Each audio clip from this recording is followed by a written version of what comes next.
Get a better broadcast, podcast and voiceover voice, from the physical and psychological, from relaxation to hydration and everything in between. Yeah, we spoke about relaxation, didn't we, and confidence, about a month or 6 weeks ago, and hydration. Well, we've touched on that topic over the course of the podcast series over the last 18 months or so, and we're going to be talking more about it in our next series but one within our particular podcast. So this is going to be coming up, I would suggest in about 6 weeks or so. Don't know exactly because I haven't written them yet. When we talk about vocal health. We're talking about vocal health, about eating and about sleeping and about drinking and everything else to help your voice.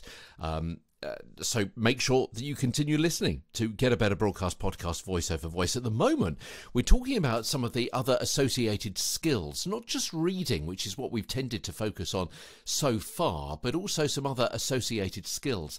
Still to come, what happens when you slip over a word, also filler words, but at the moment we're talking about ad-libbing, and when to ditch the studio script is the topic that we're going to be talking about today. I mean, a script is great when you need to fit in the accepted role as a broadcaster, particularly on the news bulletins or a news programme. It's expected that you'll be confident and assured, fluent and natural. As we've seen, to read a script conversationally is an artificial construct anyway, and I've shown you how to do it over the last several hundred episodes. I mean, what would you prefer to hear? A newsreader stumbling through an unrehearsed bulletin, bursting with up-to-the-minute stories, but failing to make sense of it, or a smoothly polished delivery of material that may be, as much as, 10 minutes old, but makes complete sense?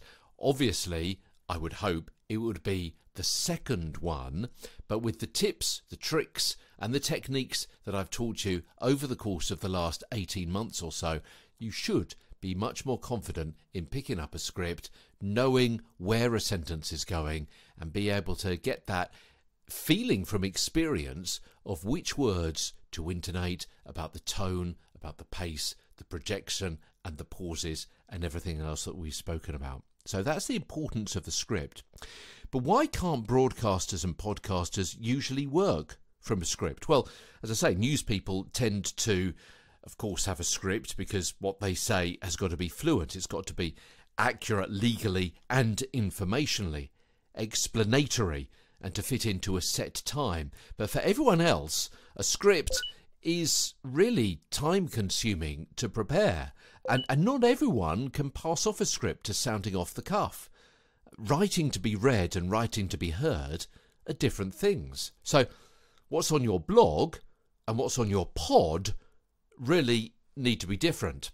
And that means that although you may feel safer with the script, you're putting a distance between you and the listener. You reading words prepared in advance rather than feeling them in the moment. But when you're presenting live streams or YouTube videos or recording a podcast, you can sound much more natural by not reading. And in these situations, you'll be more likely talking to one person at a time. Of course, as we looked at before, live broadcasters are literally broadcasting, speaking to an entire audience, an entire nation at once, perhaps.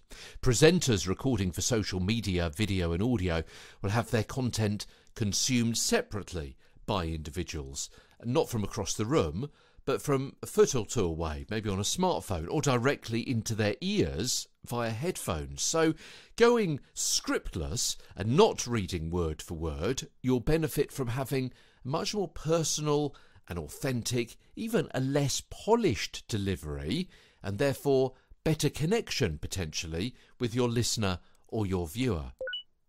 And if you present with a co-host, both of you may end up heads down, reading words on a page, rather than interacting with each other naturally, and so losing the authenticity that comes from looking into one another's eyes. And if you have a script, you'll always be waiting to read your next line, rather than having a genuine conversation. The better connection will also come from your knowledge of the material. I mean, it stands to reason, doesn't it, that if you're doing a social video or audio post, you're probably super interested about your topic in a way that you won't know everything about the news story that you're reading perhaps for a radio station. What you're doing is a passion project very often if you're doing a podcast, and you may even be working from a book or a blog post you've written.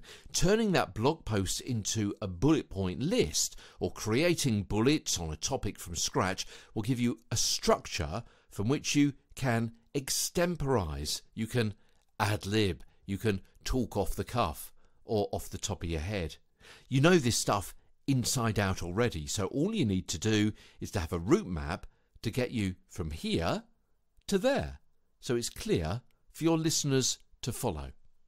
So there you go, there's a few bullet points about when it might be preferable to ditch the script. Bullet points, eh? Yeah. How you can kill your presentation with bullets tomorrow. The best way to do them. If you haven't thought about it already, tons of tips to come as Get a Better Broadcast Podcast and Voice Over Voice continues. From London, I'm Peter Stewart.